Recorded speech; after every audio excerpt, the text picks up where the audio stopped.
À Nilvange, on a appliqué l'adage populaire « il vaut mieux prévenir que guérir ». Accompagner, sensibiliser, dépister, prévenir et informer furent les thèmes de la semaine de la santé qui s'était déroulée au château de Nilvange. La Maison pour tous, la Borderie, organisait en effet il y a peu la première édition de la semaine de la santé. De nombreux partenaires et intervenants furent présents lors de cette semaine dédiée à la santé en des thèmes très variés comme les dangers de la maison, les accidents domestiques, les maladies sexuellement transmissibles, les maladies cardiovasculaires, soins du visage, les bienfaits des pierres de Gaïa, ou encore la fabrication des produits ménagers non toxiques par Sylvie Giacometti du Val de Fensch. À l'initiative de ce projet, la présidente de la Maison pour tous de Nilvange, Sophie Vatrin. Alors nous avons choisi de développer cette semaine de la santé suite à une rencontre avec les directeurs d'école qui avaient des besoins tous différents avec un thème récurrent qui était la santé. La Maison pour tous a donc décidé de faire venir les meubles géants de l'association APAVC afin de développer la prévention au niveau des dangers domestiques. Les accidents de la vie courante aujourd'hui représentent 20 000 morts. 20 000 morts dont on a 20% d'enfants qui sont décédés des suites justement de ces accidents de la vie courante, des accidents dans la cuisine, d'étouffement, de défenestration, d'intoxication alimentaire, etc. Ah, c'est bon. Et voilà. Comme ça, alors là, on passe. Hein. Voilà, et là, ça permet au monsieur de filmer. Voilà, et c'est la glissade. Passer, hein. Voilà. Voilà. Donc on commence à travailler les enfants dès le plus jeune âge sur des jeux ludiques, style chenapan qui fait que des bêtises, vous voyez. Alors qu'à côté, eh bien, dans les jeux ludiques, on transforme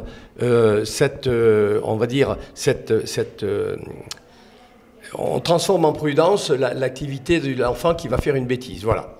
Donc il faut impérativement trouver des solutions. Les solutions, c'est des jeux pour les petits, évolutifs, bien sûr en fonction de l'âge, qui leur font découvrir au fur et à mesure, si vous voulez, toutes les erreurs de la maison. Et ensuite, on donne des astuces, bien sûr, pour éviter que ces accidents arrivent. Il y a un autre danger. Quand il y a de l'électricité et qu'il y a de l'eau, est-ce que ça fait un bon mariage, ça ?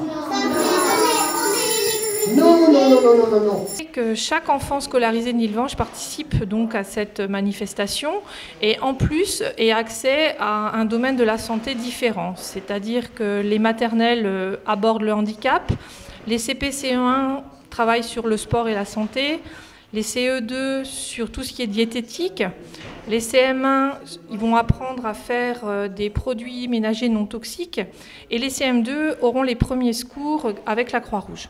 Donc pour les adultes, nous avons décidé donc en dehors de cette déjà accéder à ces meubles géants où vous avez 3 ans et vous vous retrouvez en situation de visualisation. C'est quand même fort impressionnant de se retrouver sous une table à repasser alors que normalement on est plutôt au-dessus.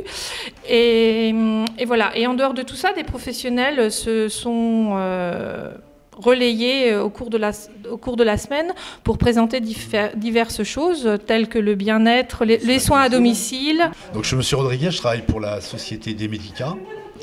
On est une société qui est spécialisée dans le retour à domicile et l'aide à domicile.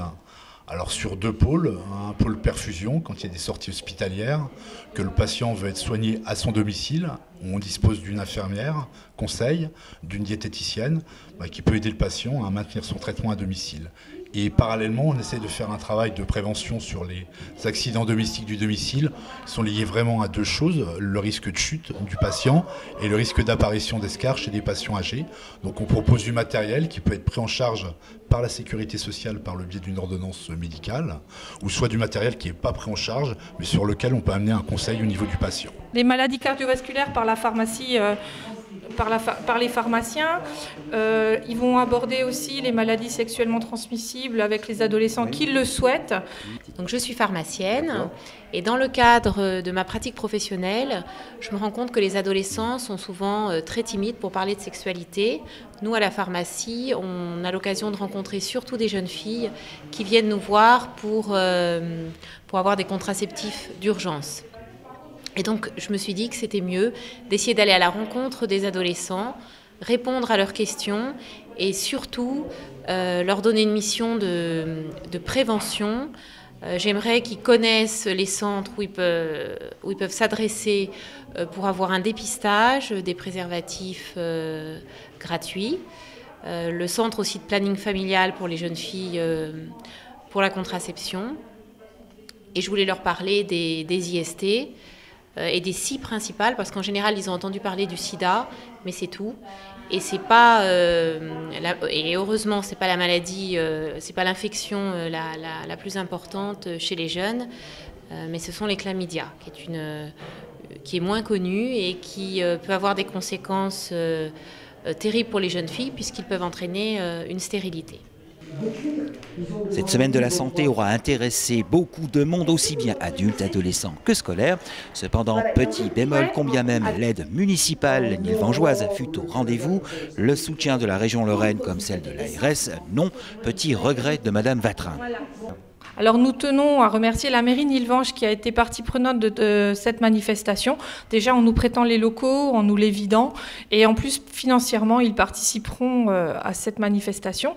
Par contre, nous avons été déboutés de nos demandes de subvention par l'Agence régionale de la santé et par la région Lorraine, puisque pour eux la prévention des dangers domestiques n'est pas une priorité de santé publique.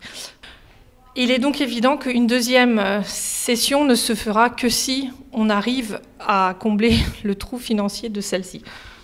Vous en savez des choses. Et vous savez compter, vous? Oui! Eh bien, il y a plein de personnes en France qui, tous les ans, se blessent dans l'escalier.